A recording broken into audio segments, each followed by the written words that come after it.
Hello. आज तारीख 24/10/2021 नीलकंठ स्थान डॉक्टर भीमराव रामजी अंबेडकर विद्यालय खंद्रा पोस्ट खंद्रा भाया उखरा 713363 बीडीओ ऑफिस और police station Andal sub divisional office Durgapur district Paschim Bardhaman west Bengal near by lord Shiva temple Neelkanth स्थान। टुडे एजुकेशनल गुड्डी के तहत आज का सब्जेक्ट है IAS प्रिलिमिनरी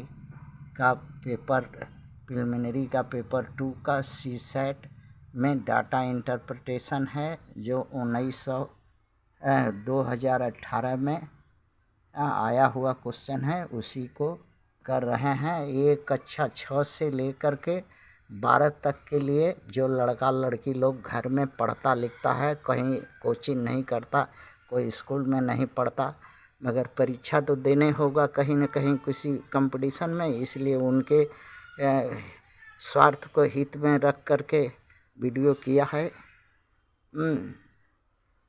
ताकि उनको लाभ मिल सके।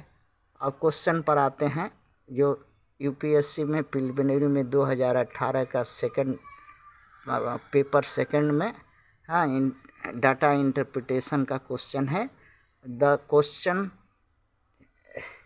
The graph given below indicate the change in key policy rate made by the central bank several time in a year 2010-2021। ये है, ये जो है ग्राफ है, बढ़िया से देख लीजिए। ऊपर वाला है रेपो रेट और मिडिल में है CRR रेशियो और लास्ट में है जो नीचे है वो रिजर्व रेपो रेट है। इसी पर क्वेश्चन किया है बोर्ड। क्वेश्चन किया है कि क्वेश्चन है ये में इनकरेजिंग फॉरेन इन्वेस्टमेंट। अच्छा, बी में है increasing the liquidity, encouraging both public and private saving, anti inflationary stings. अब इसी पर क्वेश्चन है कि क्या होता है, जिसका उत्तर जो है इस तरह से हम दे पाए हैं।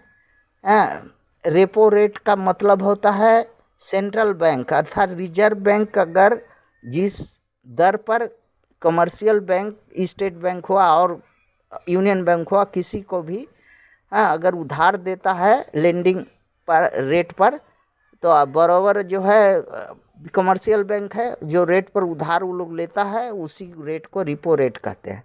और ठीक रिजर्व रिपो रेट क्या है, अगर मान लीजिए कमर्शियल बैंक से RBI यदि उधार लेता है तो कमर्शियल बैंक जिस रेट पर अगर सेंट्रल बैंक को अर्थात रिजर्व बैंक को अगर दे तो वही रेट जो है रिजर्व रिपो रेट कहलाता है। अच्छा, अब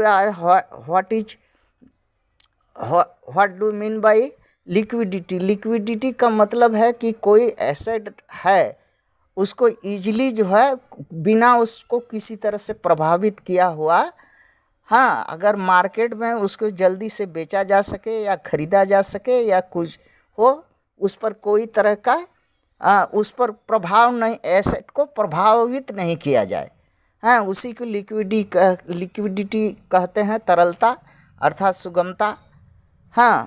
अच्छा, अब पब्लिक और गवर्नमेंट सेविंग का क्या मतलब है।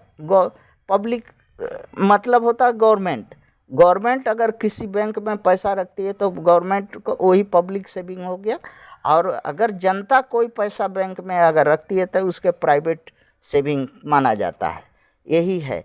अच्छा, एंटी इन्फ्लेशन क्या चीज़ है, मुद्रास्फीति का विरोध करने वाला एक फैक्टर है जो कि मुद्रास्फीति को का लगाम लगाया जा सके, प्रिवेंटेशन के लिए ये किया जाता है। अब लास्ट में क्या है कि एंटी इन्फ्लेमेशन स्टेंस क्या क्या मतलब है?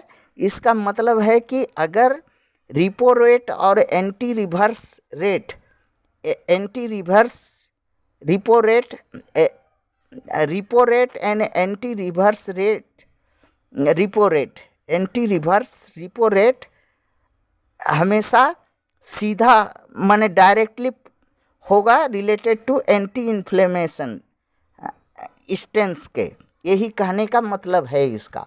और डी इसका राइट है। डी जो है ये इसका उत्तर है डी।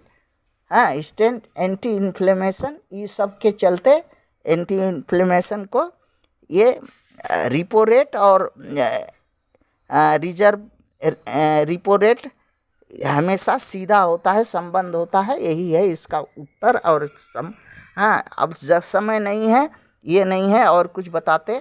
हाँ, थैंक्स, अपने से भी चेष्टा कीजिए। थैंक्स।